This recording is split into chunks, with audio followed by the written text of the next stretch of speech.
ঝাড়গ্রামের জমিতে নজর পড়েছে জমি মাফিয়াদের।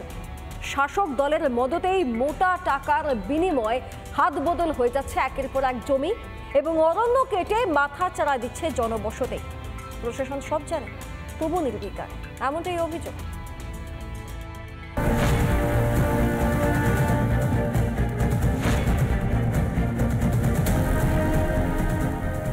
ঝাড়গ্রাম পৌরসভার 11 নম্বর ওয়ার্ডের যে চার্চ রয়েছে, সেই চার্চের পেছনে যে সরকারি জমি শাল জঙ্গল রয়েছে, স্কাউটের মাঠ রয়েছে, সেই জমি দেদার বিক্রি হচ্ছে শাসক দলের নেতাদের মদতে। 50 থেকে 60 হাজার টাকা দিলেই এই জায়গাতে মিলে যাবে জমি। সেখানে দেখা যাচ্ছে বিভিন্ন বাড়িও ইতিমধ্যে গজিয়ে উঠছে।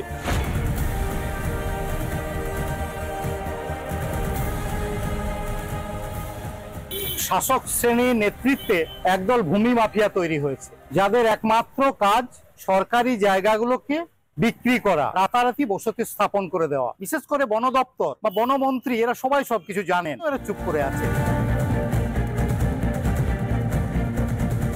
মোটা টাকার বিনিময়ে এলাকার লোকের থেকেই জমি কিনেছেন, কিন্তু বৈধ কাগজপত্র উত্তর দিতে গিয়ে থতমত খেতে দেখা যায় জমি ক্রেতাদের।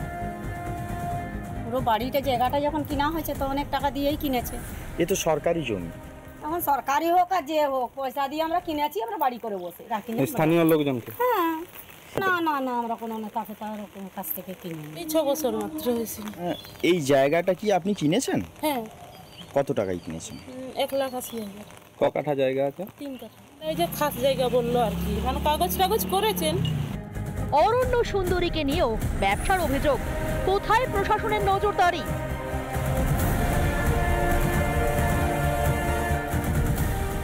সরকার পুরোপুরিভাবে দুর্নীতিগ্রস্ত সরকার আর তোলাবাজদের সরকার। নেতা মন্ত্রী থেকে আরম্ভ করে প্রশাসন সবাই এর সাথে যুক্ত না থাকলে এভাবে এই ধরনের দুর্নীতি করা কখনোই সম্ভব না। অবশ্যই তার বিরুদ্ধে অ্যাকশন নেব, কিন্তু আপনাদেরকে দেখে নিতে হবে যে 11 নম্বরে সেটা ফরেস্টের না পৌরসভার ডিএম এর আন্ডারে ল্যান্ড। আমার নজরদারিতে আছে ঝাড়গ্রামটা, এখনো পর্যন্ত সেভাবে কোনো গাছ কাটা হয়নি।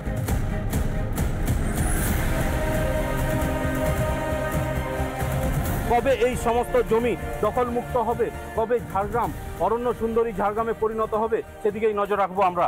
ঝাড়গ্রাম থেকে রবীন্দ্রনাথ মাইতি, রিপাবলিক বাংলা। নানা ধরনের কন্টেন্ট দেখার জন্য লাইক করুন, শেয়ার করুন আমাদের ফেসবুক পেজ, সাবস্ক্রাইব করুন আমাদের ইউটিউব চ্যানেল। পাশাপাশি অন্যান্য ব্রেকিং নিউজের জন্য অবশ্যই চোখ রাখুন রিপাবলিক বাংলায়।